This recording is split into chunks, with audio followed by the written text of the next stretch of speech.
temps à droite, titre La Provence, édition Marseille, dirigé par Franz-Olivier Gisbert. Voilà, c'est le Club de la Presse, dans un instant, avec en direct de la rédaction.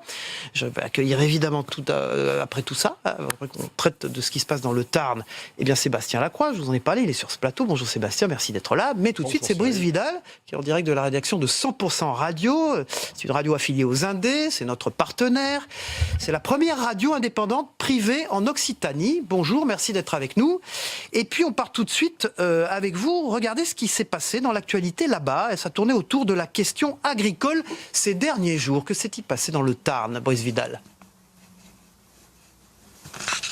Oui, bonjour Cyril, bonjour à tous, absolument. La question agricole qui a fait la une en Occitanie ces derniers jours avec des agriculteurs qui se sont mobilisés, qui ont bloqué notamment la ville de Montauban il y a une dizaine de jours, lundi dernier également, et qui ont bloqué aussi Toulouse, ça c'était mercredi. Alors ils dénoncent la révision de la carte des zones défavorisées, ces agriculteurs. En gros, je vous la fais simple, c'est une révision qui impliquerait des baisses de 8 à 10 000 euros par exploitation et par an. Gros coup de colère évidemment des agriculteurs qui ont bloqué donc notamment Toulouse. Ça c'était mercredi. Alors visiblement les mobilisations semblent avoir payé puisqu'aujourd'hui même ces agriculteurs, en tout cas leurs représentants syndicaux, vont avoir rendez-vous avec le ministre de l'Agriculture ce vendredi. Brice Vidal, vous avez choisi un thème d'actualité très concernant. On vient d'en parler dans le JT des territoires avec des sujets importants chaque matin concernant la désertification médicale. Vous savez qu'on traite beaucoup de cette question-là sur Public Sénat. Et vous, chez vous, c'est particulièrement criant le problème, dans le Tarn notamment. Ouais. Absolument Cyril, la question a été prégnante sur nos territoires, 100% qui couvrent une majeure partie de l'Occitanie.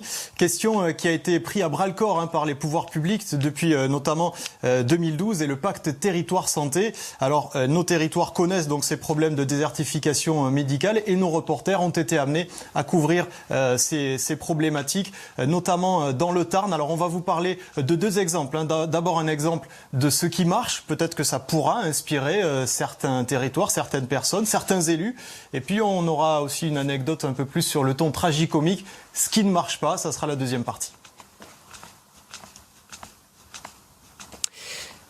Eh bien, Brice Vidal, merci. Pardon, il y avait un petit décalage. Est-ce que vous avez des solutions concrètes à ça qui se présentent ? Est-ce que la présidente de la région elle-même, Carole Delga, puisque c'est le cas, discute, essaie d'avancer sur ce sujet ? On a vu qu'il y avait des discussions concernant les liaisons ferroviaires. Est-ce qu'il y a aussi des questions sur cet aspect problématique dans votre territoire, l'Occitanie ?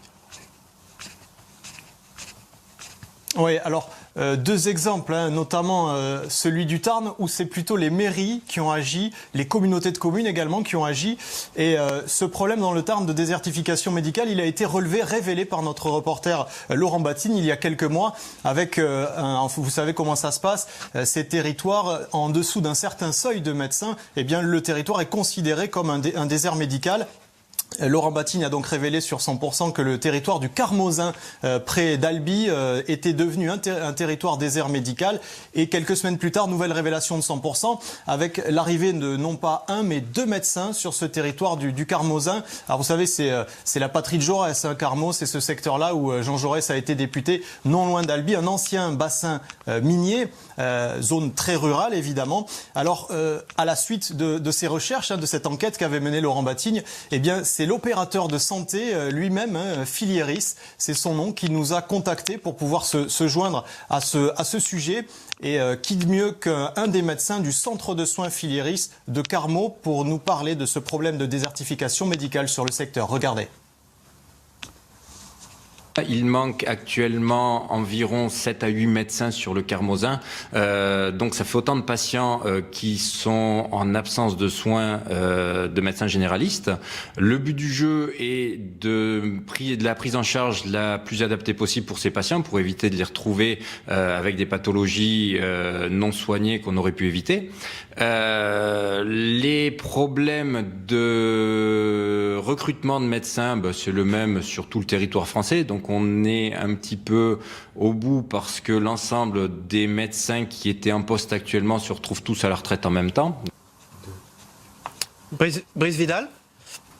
Voilà, le médecin qui évoque ensuite, oui, le médecin Cyril qui évoque ensuite ces fameux transferts de compétences, c'est la possibilité d'impliquer des professionnels de santé sur certains actes qui étaient d'habitude dévolus aux médecins. Donc il l'évoque également à notre micro. Et puis il y a le directeur, l'un des patrons de Filieris également, qui a souhaité évoquer la question du désert médical carmosin avec nous. Et il nous explique alors comment il réussit à attirer les jeunes médecins sur ce territoire rural. Écoutez.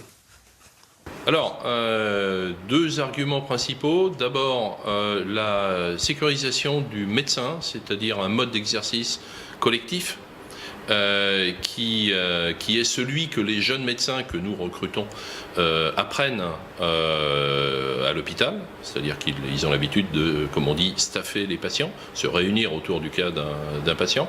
Le jeune médecin est sécurisé par cette approche, donc c'est le premier élément. Le deuxième élément, c'est le mode salarié. Brice Vidal, nous avons Sébastien Lacroix, le rédacteur en chef de l'Union de Reims là-dessus. Alors, ce mode salarié, ça existe aussi chez vous dans votre région?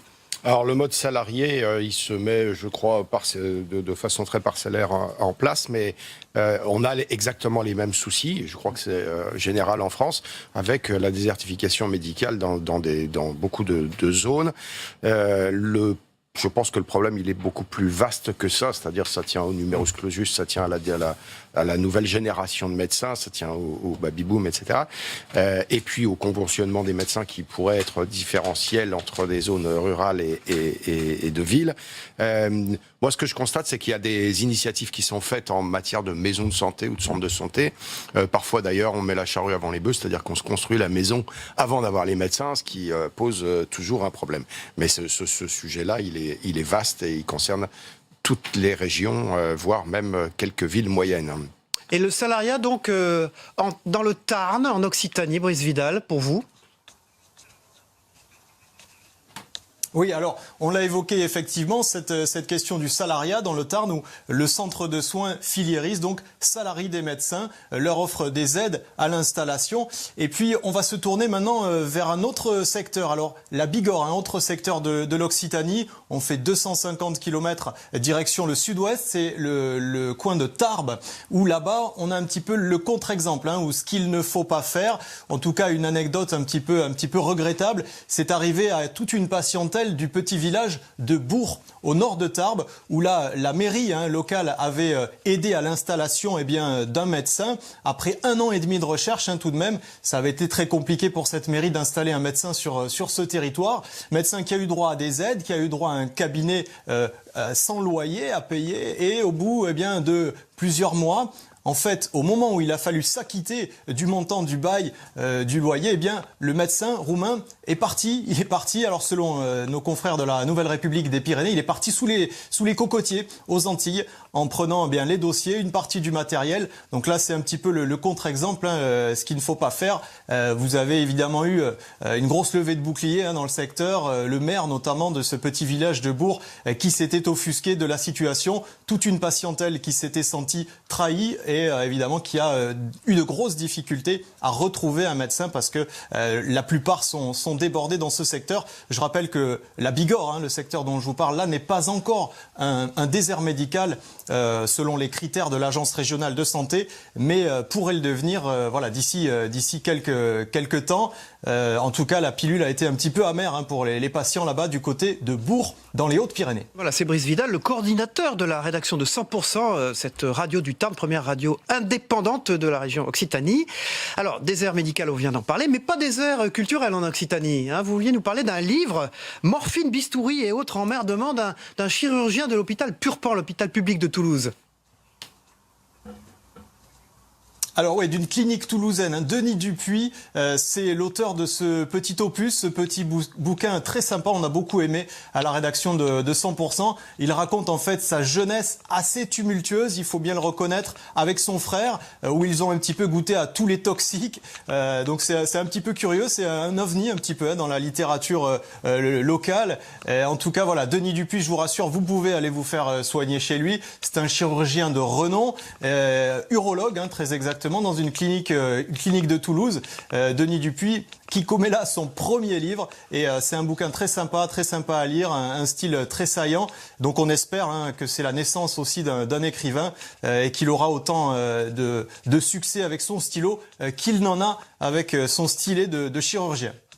Donc la sélection de 100% radio, le livre de Denis Dupuis, Morphine Bistouri et autres emmerdements aux éditions du Faucon d'Or. Alors 100% radio, c'est une radio indépendante, 2 actionnaires privés, une sacrée petite rédaction maintenant. Parlez-nous de votre radio en quelques secondes.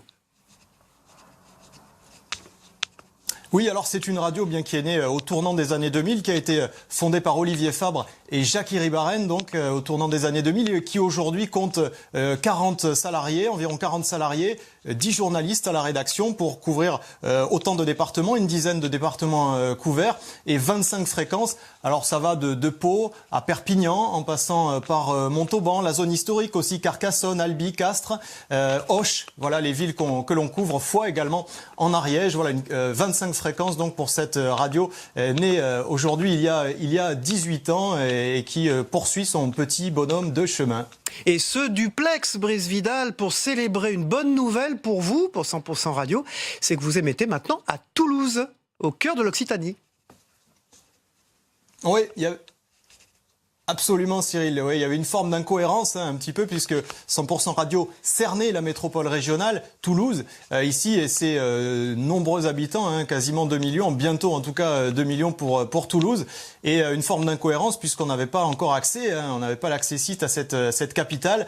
Eh bien ça a été corrigé puisque le Conseil supérieur de l'audiovisuel, le CSA, nous a appris la nouvelle en décembre. 100% émettra donc avant l'été dans la capitale régionale, à Toulouse. Donc une très bonne nouvelle évidemment pour nous. On se réjouit d'avoir ce défi à relever, de rentrer à Toulouse. Et puis on espère évidemment que les Toulousains seront ravis déjà de ne plus nous perdre quand ils étaient dans d'autres secteurs de l'Occitanie et puis qu'ils arrivaient à leur domicile à Toulouse. Et puis voilà, des Toulousains qui, on l'espère, vont aimer, apprécier nos programmes, les programmes des animateurs, les infos aussi, une information locale, de proximité, indépendante. Merci. Voilà. Voilà, merci coordinateur de la radio 100% qui émet donc à partir de maintenant à Toulouse et vous êtes dans le Tarn à Mazamet et vous étiez en duplex et en direct grâce aux équipes de Public Sénat et de votre radio 100%. Merci à vous. À très vite dans le Journal des Territoires, évidemment. Merci. Sébastien Lacroix, on va passer à des métiers passionnants. On a tous envie d'être